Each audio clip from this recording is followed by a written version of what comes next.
Prince Harry stunned after Vogue bans Meghan Markle over Princess Catherine line. When the notification flashed on Prince Harry's phone, it wasn't just fashion news. It was a psychological ambush that left him blindsided and breathless. There, at the pinnacle of British Vogue's inaugural power list, sat Catherine, crowned not just as a style icon, but as the eternal influencer, a title vibrating with the permanence of a diamond. The immediate, searing pain of this public coronation was sharpened by a brutal realization as he scrolled further. Meghan was gone. She hadn't just been ranked lower, she had been systematically erased. Despite once guest editing the magazine and gracing its cover, the Duchess of Sussex was nowhere to be found among the 55 cultural icons. A snub that felt like a profound betrayal by the very elite circles they once commanded. Harry watched in paralyzing shock as the institutional gates slammed shut, realizing that while Catherine had been canonized as the future of the monarchy, Meghan had been rendered invisible by the stroke of an editor's pen. But as the sting of this social exile burned, a far more predatory threat was gathering in the shadows. A financial wildfire that was currently gutting the heart of their empire. The Archewell Foundation. Chaos and despair. This was no mere oversight. It was a calculated, cold-blooded execution of status. As Harry dissected the glossy pages, the humiliation began to set in. A slow-burning realization that Vogue had issued a global manifesto on behalf of the world's elite. By excluding Meghan from a list of 55 diverse names, the magazine wasn't just picking a favorite. They were staging a public punishment for the Sussexes' rebellion. The message was deafening in its silence. The establishment had chosen the iron grace of Catherine over the high-frequency drama of Montecito. To Harry, it felt like being stripped of his rank in the middle of a crowded square. Catherine was being celebrated as the anchor of stability, the woman who played by the ancient institutional rules and won, while Meghan was being discarded as a footnote of chaos. The scathing subtext was impossible to ignore.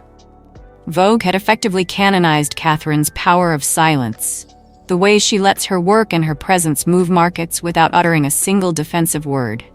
In brutal contrast, Meghan's relentless media blitzes, the sit-down interviews, and the constant need to explain her truth were now being framed as her greatest liabilities. It was a profoundly insulting assessment that true cultural authority doesn't need a microphone. It only needs a throne. Harry watched, powerless, as the very truth they had sacrificed everything to speak was being weaponized against them, dismissed by the gatekeepers of taste as nothing more than noisy interference. This wasn't just a rejection of Meghan's wardrobe, it was a rejection of their entire post-royal identity. The doors of the high-fashion cathedrals were being bolted from the inside, leaving them shivering in the cold of cultural irrelevance. Yet, as the world watched the couple fall from grace on the public stage, an even more terrifying reality was surfacing behind closed doors. The elite's cold shoulder was merely a reflection of a deeper, more systemic rot. While they were losing the war for public perception, they were simultaneously losing the war for survival. As the once golden vaults of their philanthropic empire began to hemorrhage beyond repair. The Archewell Foundation, a financial house of cards. The rejection from Vogue was more than a snub. It was a bone-chilling reality check that exposed the fatal flaw in the Sussexes' strategy.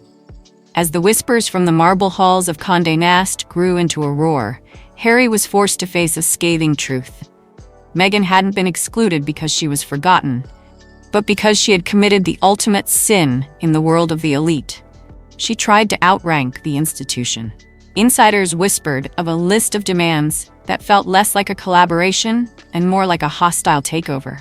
Meghan didn't just want a feature. She demanded total creative control, the power to veto images, and the right to dictate the narrative with an iron fist. It was a display of staggering entitlement that hit the editorial board like a bucket of ice water, instantly souring her reputation among the world's most powerful tastemakers. The brutal irony was that Meghan had completely misread the hierarchy of power. Even global titans like Beyoncé and Rihanna, women whose cultural footprints dwarf any royal title, yield to the editorial authority of Vogue. They understand that to be in the magazine is a partnership, not a conquest. By attempting to manage the world's fashion Bible, Meghan was viewed not as a visionary leader, but as hopelessly out of her depth and childish in the eyes of the establishment. Her demands for control weren't seen as a sign of strength, but as a glaring signal of deep-seated insecurity. While Catherine exuded a serene confidence by trusting the institution to protect her image, Meghan's frantic need to pull the strings revealed a woman terrified of a narrative she could no longer steer. This was the moment the mask slipped.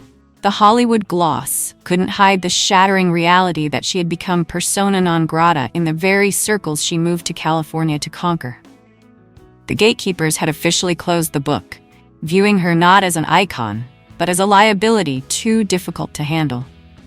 But as the social silence turned deafening, a far more visceral panic began to set in. The loss of Vogue's favor was merely a symptom of a much larger, more terminal infection. While they were being erased from the guest lists of the elite, their financial lifeline was flatlining in real time, as the internal ledgers revealed a catastrophe that no PR spin could mask. The Archewell Foundation, a death spiral of debt and deceit. But as the catastrophic numbers in Archewell's ledgers began to bleed like an open wound, an even more poisonous bitterness began to seep into Harry's soul, a realization far more toxic than any financial bankruptcy. He sat in the hollow, echoing silence of Montecito, staring at the radiant image of Catherine on the Vogue cover. She was a woman who had stayed, who had endured, and who was now reaping the very harvest of glory and institutional worship that he and Meghan had burned their bridges to find. The truth hit him with the force of a physical blow. Their freedom was a fraud. In their desperate race to build a separate empire, they hadn't gained power. They had simply stripped themselves of their armor. He watched with a crushing sense of inferiority as the sister-in-law he once cherished was canonized as an eternal icon, while he and his wife were being liquidated from the global stage. The silent, gnawing regret was a monster Harry could no longer suppress. He had bet their entire future on the delusional belief that they were the global stars and the monarchy was a dying relic. But the Vogue domino effect was proving him devastatingly wrong. One by one, the iron doors of the elite were closing, not with a loud bang of confrontation, but with a terrifying, polite silence. Luxury fashion houses, tech giants, and A-list gatekeepers were quietly scrubbing the Sussex name from their invite lists to avoid the radioactive taint of controversy. Harry was experiencing the coldest form of exile. He wasn't being fought. He was being erased. The freedom they had sacrificed their family for had finally arrived, and it felt exactly like a void. The cayenne sting of humiliation was watching the very institution he had branded toxic provide Catherine with a level of permanence and market-moving authority that Meghan could never achieve through 1,000 press releases. He had traded 10 centuries of history for a fleeting moment of celebrity, and the spotlight was now being turned off. He was no longer the rebellious prince. He was a man in an expensive cage, watching his relevance evaporate in the California heat. But as Harry looked at the ruins of their influence, he realized this social death was only the beginning. The Vogue snub was merely the psychological prelude to a final, brutal endgame being orchestrated from the fog-bound halls of Sandringham. A legal execution led by the one royal who never misses her mark. Princess Anne, the executioner of the Sussex legacy. As the dust settled on the Vogue verdict, a suffocating sense of hopelessness filled the halls of Montecito. Harry was finally forced to swallow the coldest truth of all. You cannot demand the influence you only ever borrowed. The crown's power wasn't a personal gift, it was a loan. And by walking away, he had surrendered the only currency that mattered in the world of the elite. While Catherine ascended to a throne of eternal cultural authority through quiet loyalty and steadfast consistency, the Sussexes brand had become a ghost ship, drifting into the fog of permanent irrelevance. There was no longer any noise, no more battles to fight, only the terrifying hollow sound of being forgotten vin vian. The realization was a surgical strike to the heart. The doors hadn't just closed, they had been welded shut. The bridges were not just burned, the very ground on which they stood had been reclaimed by the monarchy. Catherine's victory was absolute, a testament to the fact that the system always protects its own, while those who cast themselves out are left to wither in the cold. Harry sat in the shadows of his own making, accepting the agonizing truth that their celebrated freedom was nothing more than a gilded exile with no path back.